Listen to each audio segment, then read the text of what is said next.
하나님의 말씀을 봉독하겠습니다. 구약성경 이사야서 41장 8절에서 10절 말씀입니다. 8절입니다. 그러나 나의 종 너 이스라엘아, 내가 택한 야곱아, 나의 벗 아브라함의 자손아, 내가 땅 끝에서부터 너를 붙들며 땅 모퉁이에서부터 너를 부르고 내게 이르기를 너는 나의 종이라. 내가 너를 택하고 싫어하여 버리지 아니하였다 하였노라. 두려워하지 말라. 내가 너와 함께 함이라. 놀라지 말라. 나는 내 하나님이 됨이라. 내가 너를 굳세게 하리라. 참으로 너를 도와주리라. 참으로 나의 의로운 오른손으로 너를 붙들이라. 아멘. 오늘 함께 봉독한 이사야서 41장 8절에서 10절 말씀을 중심으로 나의 택한 야곱아, 하나님의 말씀을 증언하도록 하겠습니다.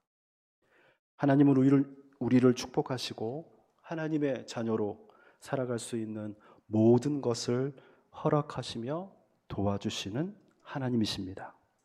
그것은 너의 하나님이 되시기 때문이다 라고 말씀하십니다. 우리의 신앙은 하나님이 우리와 함께 하심으로부터 시작됩니다. 하나님 없어도 살아갈 수 있는 것은 불신앙이며, 하나님이 함께 하신다는 것을 믿는 것이 하나님을 사랑하는 증거입니다. 하나님은 형통과 평탄함, 부유함과 축복함으로 우리를 사랑하시는다고 표현하시는 것만은 아닙니다. 우리가 아픔과 어려움 중에 함께 하셔서 도우시고, 고통 중에 위로와 소망을 주셔서 우리를 향하신 하나님의 그 사랑을 나타내어 주시는 하나님이십니다. 그러기에 때로는 고난을 통하여 우리를 사랑하신다고 알려주시는 하나님 아버지의 마음을 깨달을 필요가 있습니다. 그것이 무슨 사랑이라고 말할 수 있을 것입니다. 그렇지 않습니다. 분명한 것은 우리가 하나님 없이는 절대 살아갈 수 없다는 것을 고난을 통하여 비로소 우리가 알게 되는 것입니다.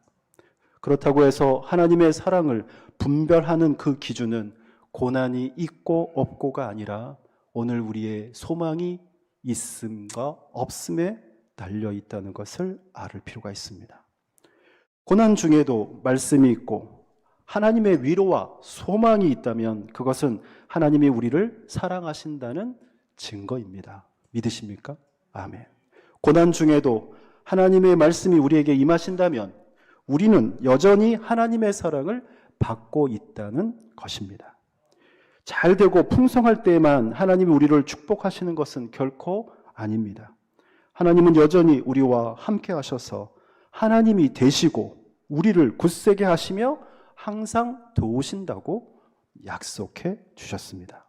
오늘 이 풍성한 한가위 명절을 코앞에 두고 있는 거룩한 주일 이 아침에 하나님의 의로운 손이 우리 모두를 붙들고 축복하시는 그 하나님이 함께 하시기를 주님의 이름으로 축복합니다. 아멘.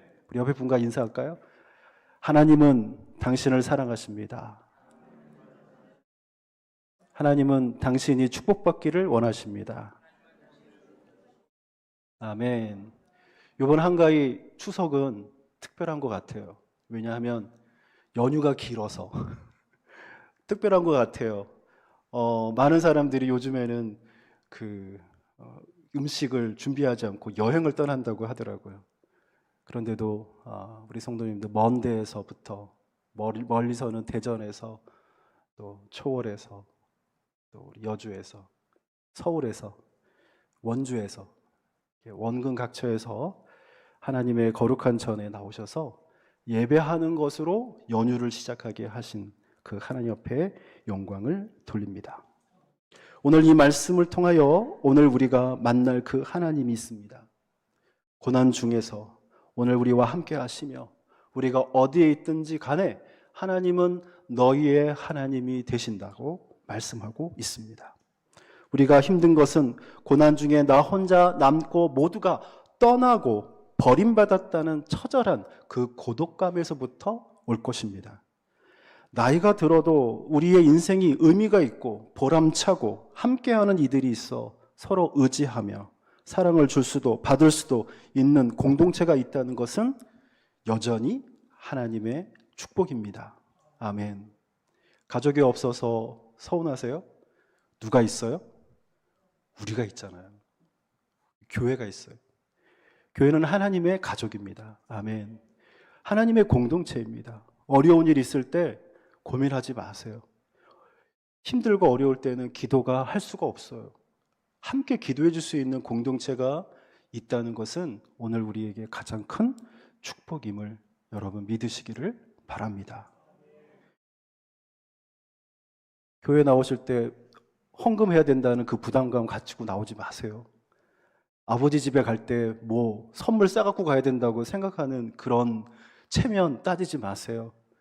하나님은 오늘 우리 그 자체, 우리의 존재만으로도 하나님은 기뻐하시고 우리를 통하여 하나님의 거룩하신 뜻이 이루어진 것만 가지고도 행복해 하시고 좋아하시는 하나님이신 것을 믿으시길 바랍니다.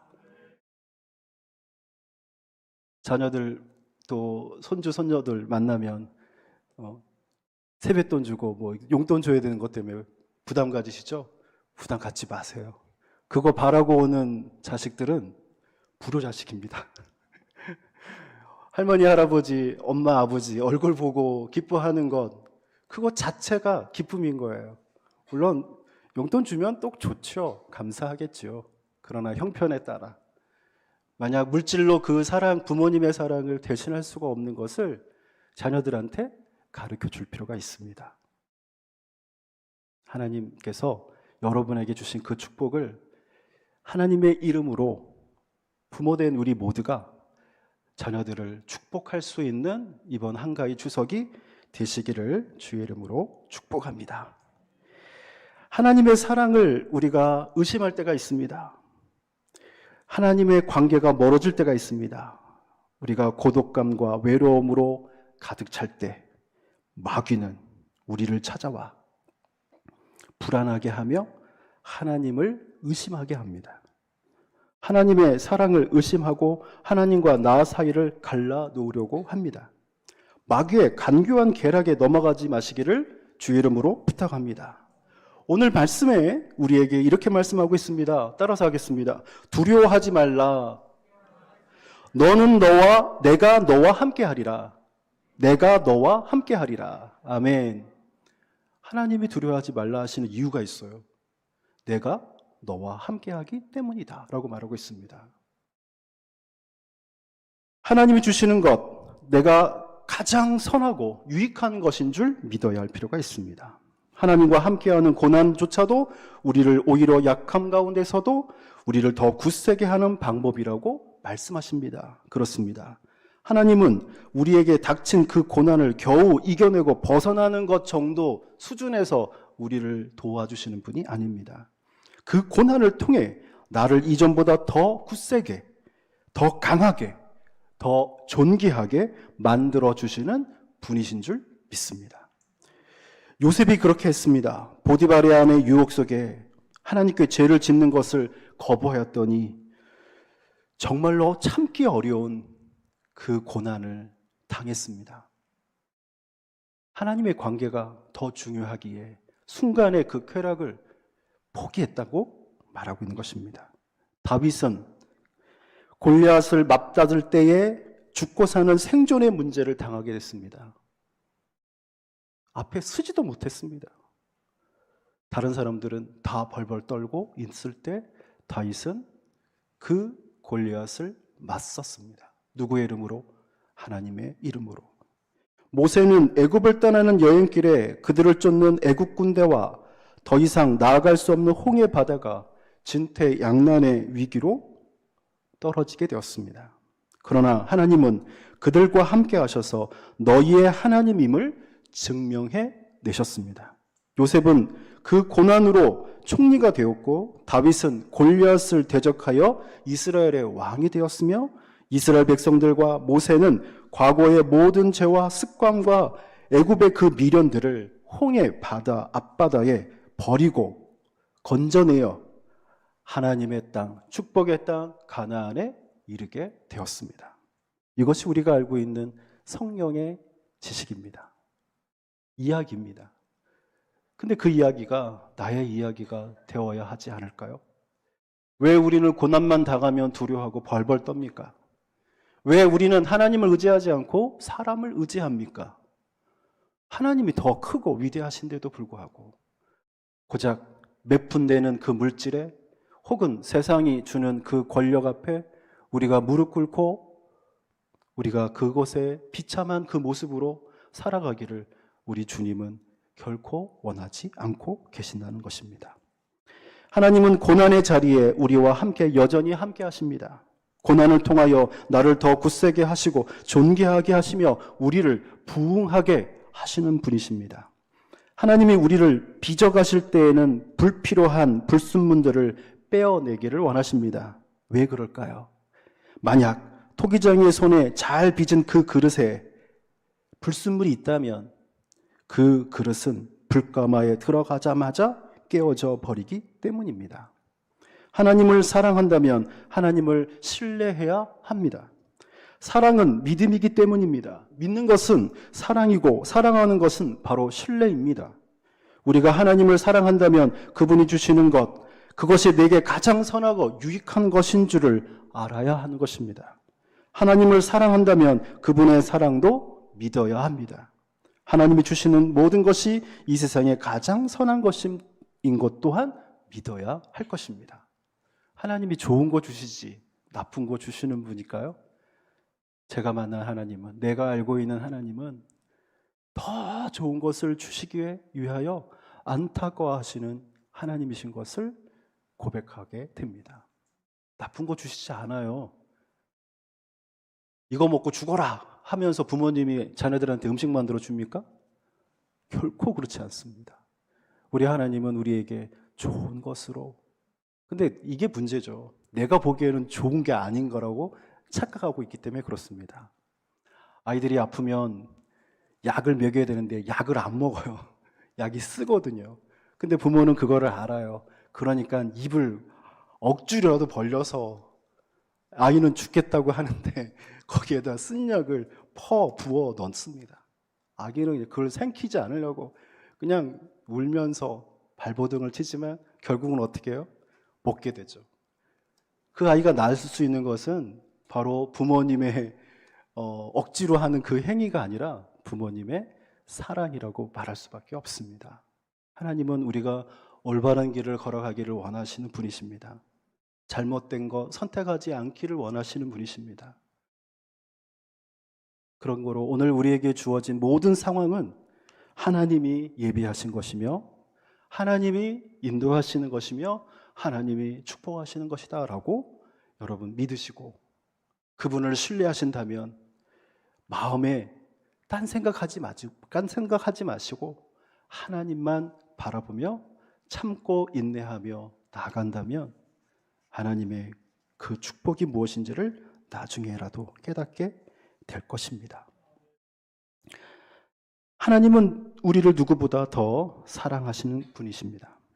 내가 나를 사랑하는 것보다 하나님이 나를 더 사랑하는 것입니다. 그렇기에 하나님이 주시는 것이 내게 가장 선한 것임을 믿어야 하며 고난도 사랑도 축복도 모든 것이 하나님의 선한 것으로부터 나를 만들어가는 도구라고 생각하시기 바랍니다.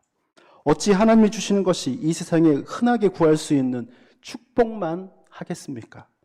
이 세상에 비교할 수 없는 가장 소중하고 귀중한 분을 우리에게 보내주시고 그분을 믿어 구원을 얻게 하신 것, 이것이 오늘 우리에게 가장 큰 축복이며 하나님의 복이라고 말할 수 있는 것입니다. 그분이 바로 예수 그리스도이심을 우리는 주라고 고백하는 우리들입니다.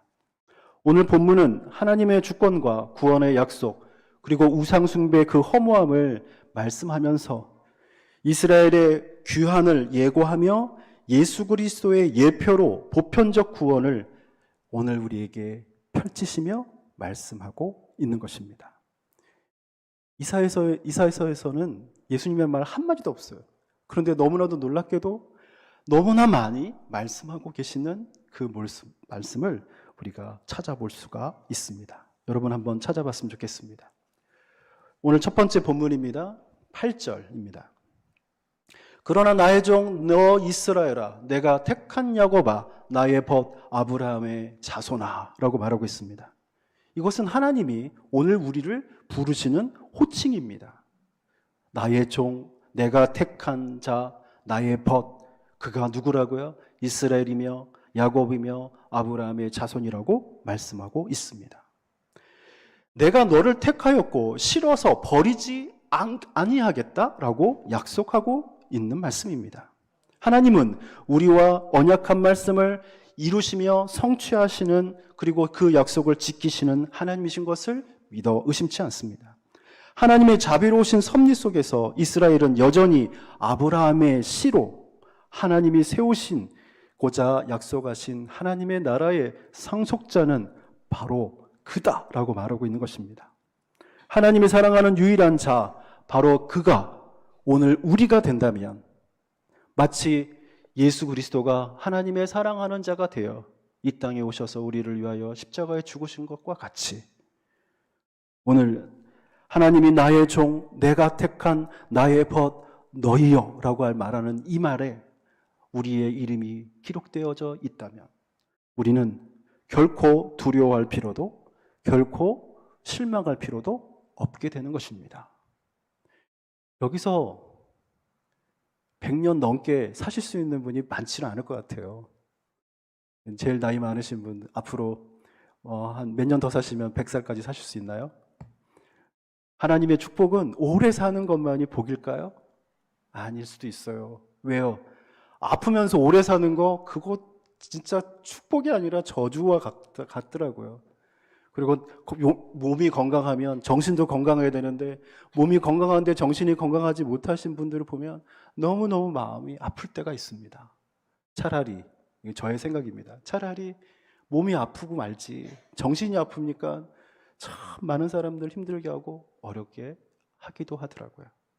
오늘 우리에게 연약함을 주시고 오늘 우리에게 부족함을 주신 것, 그것은 우리의 한계와 하나님의 그 사랑을 받아야 될 그 좀 필요한 자라는 것을 오늘 우리를 알게 하시며 깨닫게 하시는 하나님의 또 다른 축복의 표현이라고 보는 것입니다.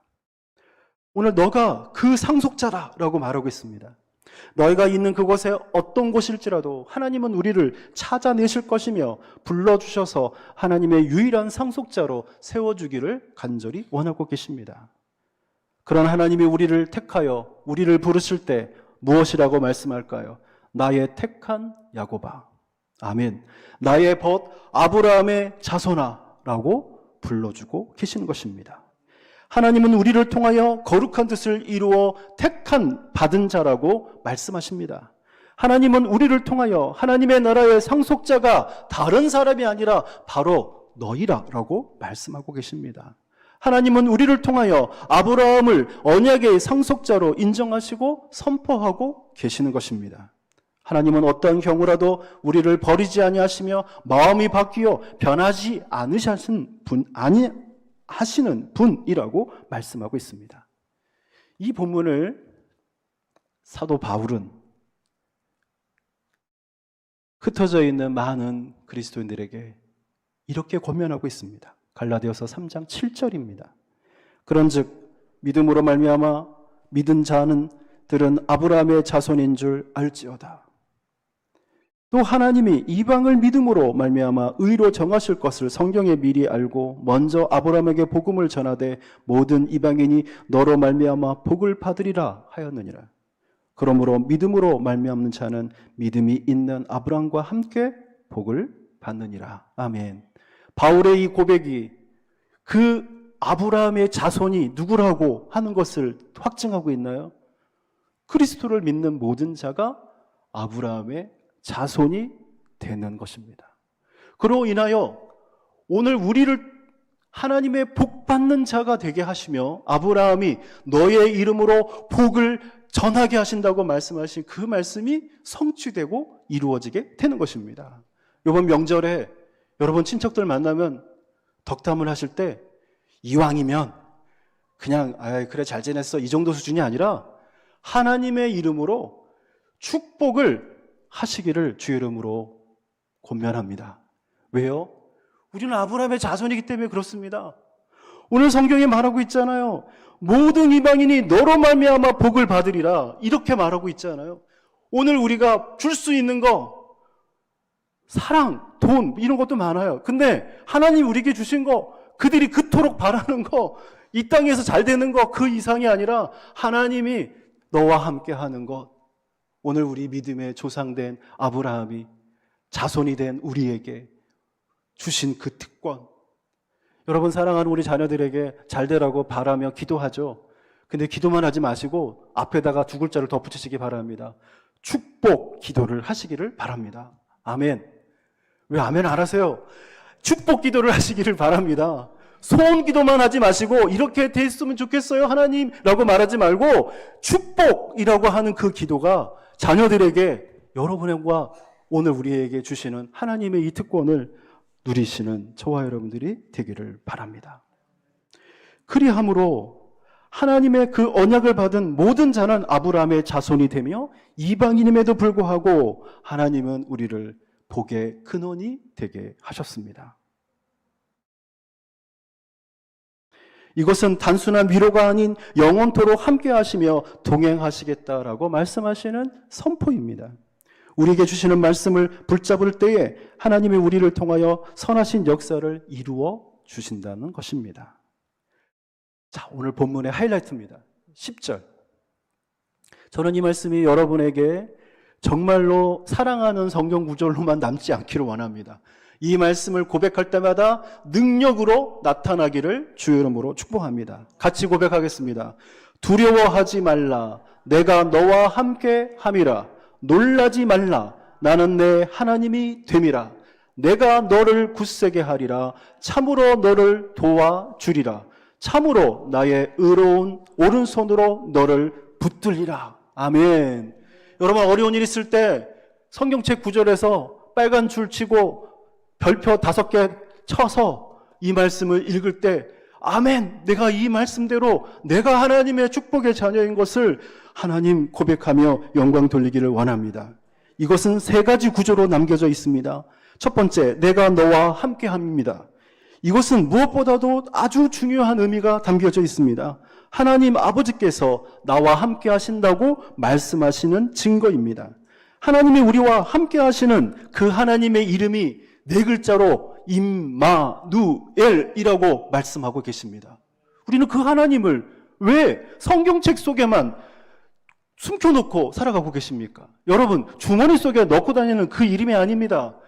어렵고 힘들 때마다 고백하시기를 바랍니다.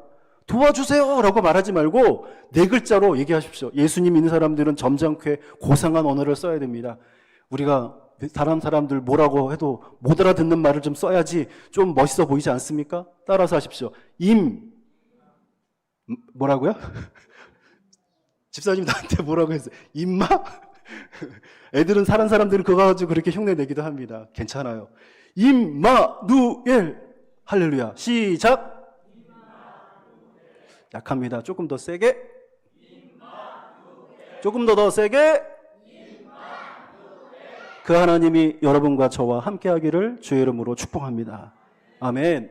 그 하나님의 뜻이 내가 너희와 함께 하리라 영원토록, 이렇게 말씀하고 있는 것입니다. 그러면 되지 않았나요? 저는 이 땅에서 돈 많이 쌓아놓고 사는 사람들 보면은 불쌍하기 짝이 없어요. 왜요? 그 돈 관리하느라고 머리가 쇠더라고요. 그거 돈 세는 사람 따로 있어도 월급 줘야 되고요. 그거 관리하느라고 복잡해요. 하나님이 주신 축복은 눈에 보이는 축복이 아닙니다. 하나님의 축복은 하나님이 나와 함께 하시는 것이 그 자체가 복입니다. 아멘. 여러분, 훌륭한 사람 옆에 모시고 다녀보신 적이 있나요? 저는 아무것도 아닌데 그 사람 때문에 나를 존대하더라고요. 높은 자리에 앉히라고 그러고 맛있는 거 대접하고요. 나는 아무것도 아닌데 훌륭하신 분 옆에서 내가 그냥 서 있기만 하고 따라다닌 것뿐인데 대접을 받더라고요. 오늘 여러분 그런 대접 세상에서 받고 계신가요? 예수 믿는 사람들이 세상 사람들 앞에 무시당하는 거 보면 화가 납니다. 왜요? 임마누엘의 하나님이 나와 함께 하시는데 그 사람들 잘 몰라서 그러는 거예요. 눈에 보이는 것 보고 행세를 보니까 돈도 없고 힘도 없어 보이니까 무시해도 되겠구나라고 생각합니다. 그때 여러분 그런 사람들한테 약간 이상하게 보일지 모르겠지만 임마! 라고 하세요. 임마! 그러면 뭐요? 그러면 누예이라고 얘기하시면 돼요. 나를 무시하는 놈한테 욕이라도 좀 해줘야 될 거 아니에요. 근데 우린 욕할 수는 없잖아요. 그러니까 야 임마! 그러다가 누예 이런 말 조금만 하면 그게 무슨 말이야? 넌 몰라도 돼. 하나님이 나와 함께 하심을 우리가 고백하며 하나님 앞에 영광을 돌리는 그 말이 기록된 것이 바로 내가 너희와 함께 함이라. 아멘. 두 번째 구조는요, 세 가지 동사로 나눠져 있어요. 내가 너를 굳세게 하여 도와주리라, 붙들리라 라고 말씀하고 있습니다. 하나님이 함께 하신다는 것은 어떤 뜻을 가지고 있냐면 하나님의 내 인생에 개입하시는 겁니다.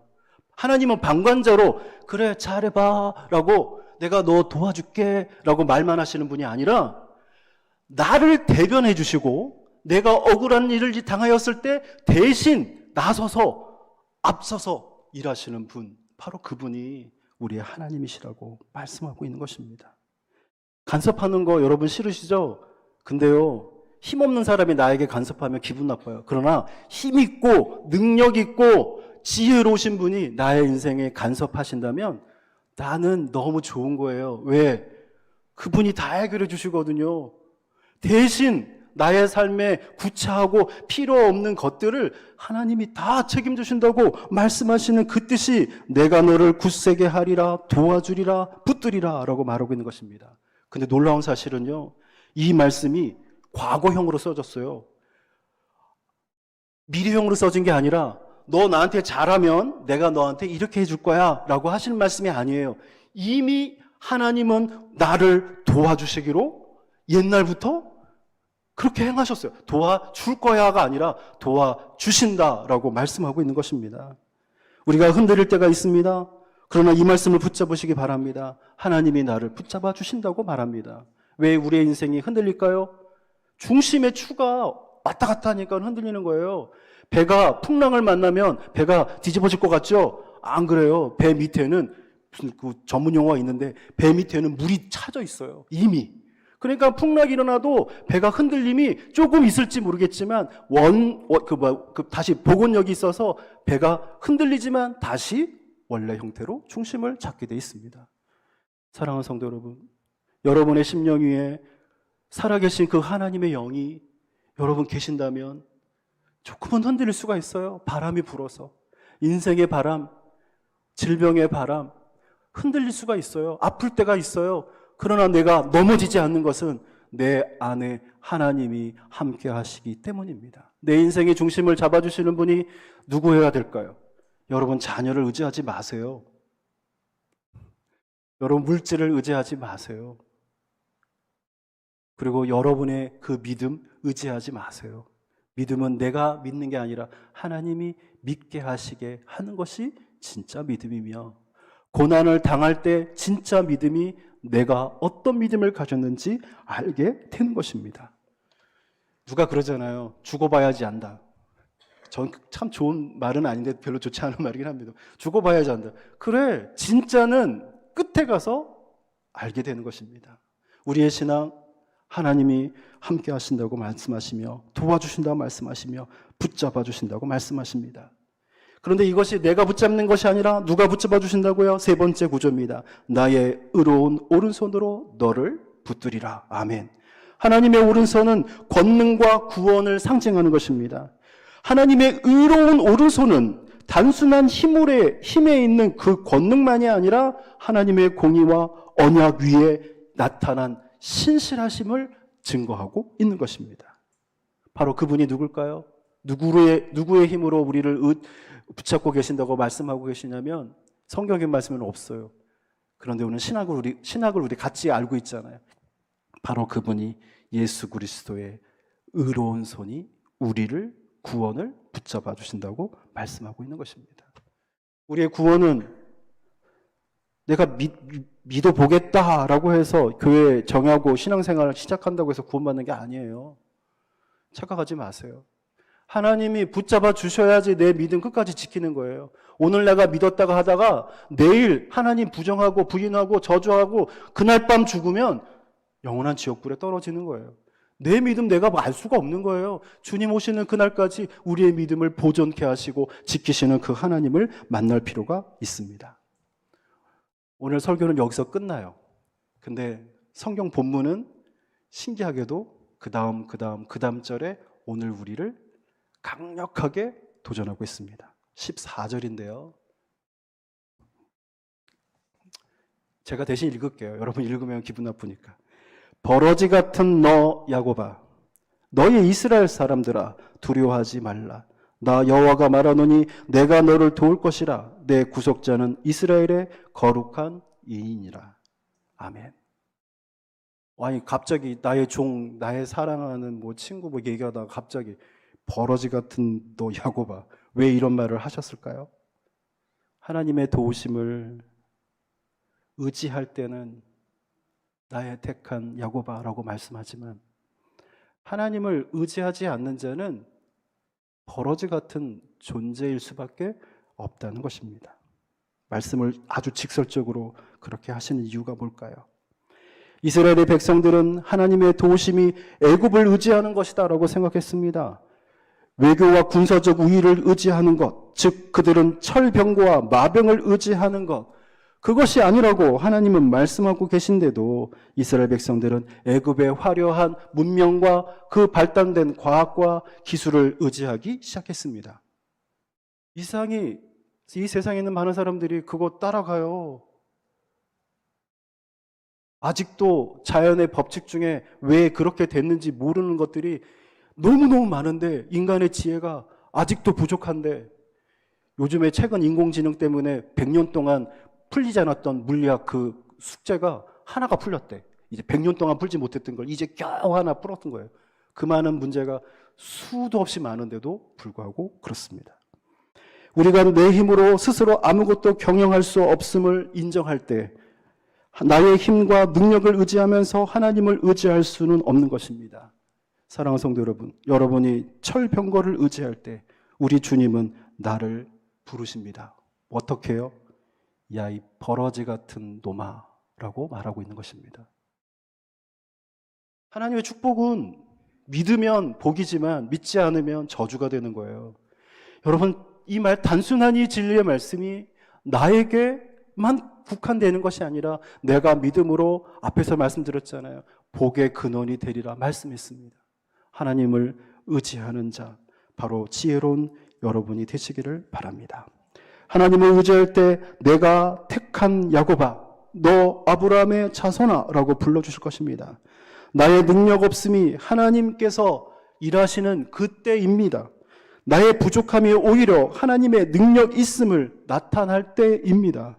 이제 우리가 나를 붙들지 않으면 살 수 없음을 고백하는 저와 여러분들이 되시기를 바랍니다. 우리 주님이 우리를 부를 때 무엇이라고 부르는지 여러분이 택하셔야 되는 것입니다. 하나님이 나를 뭐라고 불렀으면 좋겠어요? 오늘 우리가 어떤 걸 의지하는지, 내가 무엇을 따라 살아가려고 하는 것인지 인생의 목표를 세상 사람들처럼 잡지 않기를 바랍니다. 우리 예수 믿는 사람들이 참 욕심 많을 때가 있어요. 이 땅에서도 잘 되고 미래에서 내세에서도 잘 되고 그러면 진짜 좋죠. 그건 진짜 축복이죠. 그런데 그렇지 않아도 그럼에도 불구하고 그리 아니하실지라도 하나님은 오늘 나에게 주시는 그 어려움과 그 고난을 믿음으로 이겨내는 것, 그것이 오늘 믿는 자가 가지고 있어야 할 믿음의 강단 아니겠습니까? 전 예수 믿는 사람들이 너무 능력 없이 예수 믿는 사람들을 보면 너무나 답답합니다. 그 하나님이 나와 함께 하심을 아직도 의심하고 계십니까?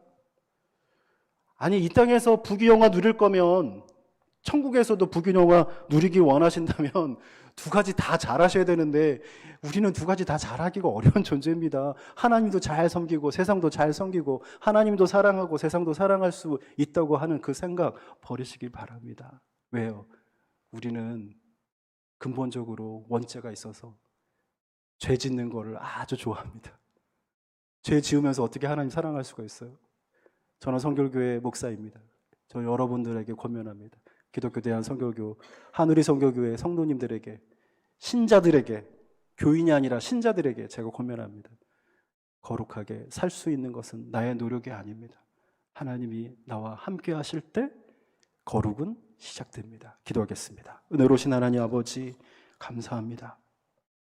오늘 우리가 세상을 살아가다 보면 실망할 때가 있습니다. 내가 원하는 것이 있는데 그것이 이루어지지 않을 때, 다른 사람 앞에 사랑을 받고 싶은데 외면을 당할 때, 내가 원하는 직장, 내가 원하는 집으로 이사 하고 싶은데 그렇게 되지 못하는 한계 상황이 이를 때 우리는 절망하게 됩니다. 실망하게 됩니다.